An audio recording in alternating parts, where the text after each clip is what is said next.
Dan saat ini kita juga sudah terhubung dengan pakar geologi dan kebencanaan UGM, Ibu Dwi Korita. Selamat siang, Bu Dwi Korita dengan Bella di studio.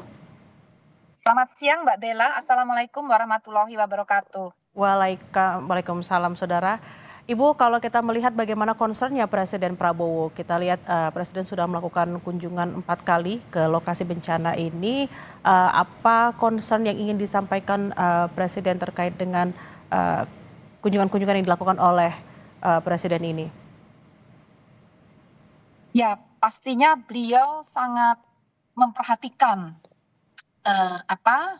rakyatnya, masyarakatnya yang sedang dalam musibah ya, mendapat bencana, sebagaimana yang diamanahkan dalam pembukaan Undang-Undang Dasar 1945. Salah satu tujuan negara adalah melindungi segenap bangsa Indonesia dan seluruh tumpah darah Indonesia. Jadi tentunya ini hal yang sangat-sangat penting dan kita harus sangat bersyukur dengan hal itu. Dan selanjutnya semoga saja dari kunjungan-kunjungan tersebut juga mengakselerasi proses tanggap darurat, barangkali sudah selesai menuju ke tahap rehab rekon. Jadi dengan terjun langsungnya seorang leader, pimpinan tertinggi negara, itu otomatis tentunya akan semakin membangun semangat dan kesungguhan jajaran yang dipimpin dan juga pihak-pihak terkait. Sehingga harapannya tentunya apa yang diharapkan oleh masyarakat segera dapat pulih kembali, itu dapat terwujud. Demikian, Mbak. Bu Dwi Korita tadi sempat mengatakan soal bagaimana concern terhadap proses rehab rekon yang akan dilaksanakan setelah proses tanggap darurat bencananya selesai. Nah, dalam proses tahapan rehab rekon ini, Bu, apa yang harus dipersiapkan dan juga disiapkan oleh jajaran terutama pemerintah pusat untuk mencegah kemudian terjadi lagi bencana susulan? Karena kalau kita lihat ada informasi juga dari jurnalis Kompas TV yang ada di lapangan bahwa memang situasi cuaca di sana juga masih ada yang hujan dan dikhawatirkan akan ada banjir-banjir susulan seperti itu, Bu. Betul sekali. Jadi kalau ini terus terang nomor satu, bencananya ini luar biasa. Jadi sebelumnya meskipun sudah ada tsunami Aceh, ini karakteristiknya berbeda, lebih kompleks ya. Susulan-susulannya akan lebih sering terjadi. Kalau tsunami hanya sekali selesai ya. Dan sebaran dampaknya itu jauh lebih luas. Ada 3 provinsi dan tempatnya sangat berat medannya. Sehingga kalau kita berbicara penanggulangan bencana atau sistem manajemen bencana yang biasa, itu kan tahapannya urut nih ya. Mulai dari pencegahan, kemudian ke mitigasi, kemudian kesiapsiagaan, kemudian tanggap darurat, lalu rehab rekon.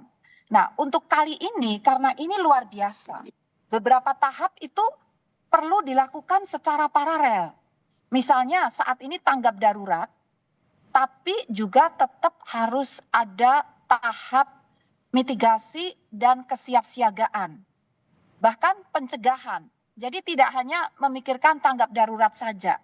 Misalnya saat tanggap darurat, saat mencari korban, atau saat nanti segera rehab rekon, pencegahan bencana susulan tetap harus dilakukan. Terus terang yang kami khawatir, sisa-sisa tumpukan sedimen dan kayu-kayu kadang atau bahkan cukup sering itu tidak langsung bersih. Masih ada di hulu sungai di atas gunung. Nah, ini harus ada pihak berwenang yang menginspeksi tersebut dan membersihkan sisa-sisa tersebut. Membersihkannya bagaimana? Misalnya dengan alat berat, misalnya dari Balai Wilayah Sungai PU, atau kalau dengan alat berat medannya sangat sulit, naik ke atas itu tidak mudah, sangat sulit, maka mungkin dengan terkontrol sengaja dialirkan dengan kecepatan yang diatur, dikendalikan, dan semua dikosongkan di bagian bawah. Nah, karena kalau tidak dengan sengaja disudet ya, itu kayaknya menyumbat ya, disudet dengan sedikit demi sedikit, dengan pelan-pelan diturunkan, nanti hujan lebat lagi, itu bisa tergelontor dengan cepat dan menimbulkan banjir bandang lagi. Ini sebagai contoh bagaimana beberapa tahap perlu dilakukan paralel. Ada tanggap darurat, bahkan mungkin nanti ada rehab rekon, tapi juga tetap harus ada tahap pencegahan dan mitigasi. Dan tentunya mitigasi melalui operasi modifikasi cuaca itu juga masih terus perlu digencarkan. Dan dalam modifikasi cuaca itu tantangannya biasanya awan-awan yang terjadi di puncak musim hujan sangat masif. Bisa mulai pagi sampai sore, bahkan bisa berlanjut sampai malam. Sehingga modifikasi cuaca itu harus luar biasa. Tidak hanya seperti biasanya, karena ini puncak musim hujan. Kami pernah melakukan modifikasi cuaca, maksud saya BMKG, pernah melakukan modifikasi cuaca 24 jam terbang ya dengan pesawat, jumlahnya tidak hanya 1 atau 2 pesawat, misalnya untuk satu lokasi itu 3 gitu ya, satu area itu 3. Karena terbangnya itu harus silih berganti sampai 24 jam. Itu pernah terjadi dan tidak hanya sekali. Sehingga dalam operasi modifikasi cuaca pun jangan biasa-biasa saja. Karena awan-awannya memang sudah akumulasinya sangat masif. Kami yakin BMKG pasti sudah sangat paham hal itu. Persoalannya sarana prasarananya. Jadi bukan berarti kemampuan BMKG-nya, bukan, tetapi fasilitas pesawatnya itu juga perlu ditambah, dilipatkan agar demi melindungi itu tadi proses saat tanggap darurat sampai rehab rekon. Karena kalau terus hujan dengan cuaca yang membahayakan itu juga tidak bisa bekerja dan membahayakan. Sehingga poinnya perlu lipat dari bencana yang biasa. Effortnya itu perlu lipat kali dari bencana yang biasa karena kondisi kompleksitas dan beratnya medan dan bencananya yang susul menyusul masih bisa terjadi. Demikian, Mbak.